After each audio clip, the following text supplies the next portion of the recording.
Are you familiar with the story of how Brett Favre ended up in Minnesota all those years ago?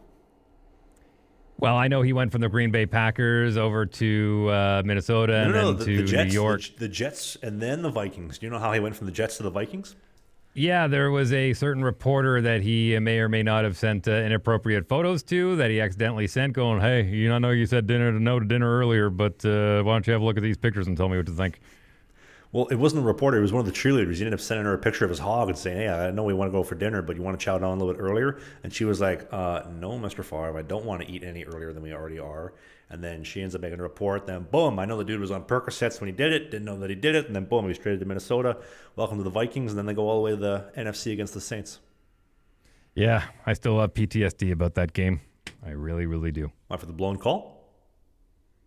For that entire game, that entire season. Listen, it is hard being a Vikings fan, man. Vikings fans have been through the ringer. We've got an amazing football team. We got a great coach. Everything is going to plan, but as Viking fans, we know something is going to go wrong. Like it's inevitable. Something will happen, and we will not get a Super Bowl again this year. Well, Green Bay fans are cheeseheads, right? Like, let's go cheese. But what are the Vikings? Skull. Skull. Like the Viking skull, right? With the ship? Skull. Absolutely, man. Yeah. Why is No, I've been down to though? US Bank Stadium. It's unbelievable. They took that from I think it was the Icelandic team during the World Cup when they made it in, and all their fans after the games would do that skull.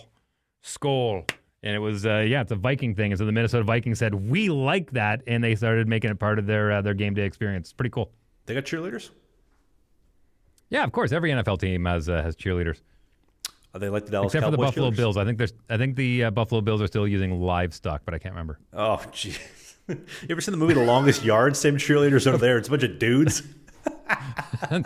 Which one, the Burt Reynolds version or the Adam Sandler version? I've seen both, and they're both great. Adam Sandler version. And they got, what was it, Tracy Morgan and all the tranny dudes that are the cheerleaders. That's a great movie, man. Yeah, I really enjoyed that one. Oh, that's an iconic movie. Gets in the car wreck at 150 miles an hour. Don't worry, boys. Barely spilled my beer. Hey, more hockey content. It might be old, it might be new, it might be a full episode, it might be a half episode, but you can click these boxes because who doesn't like clicking boxes?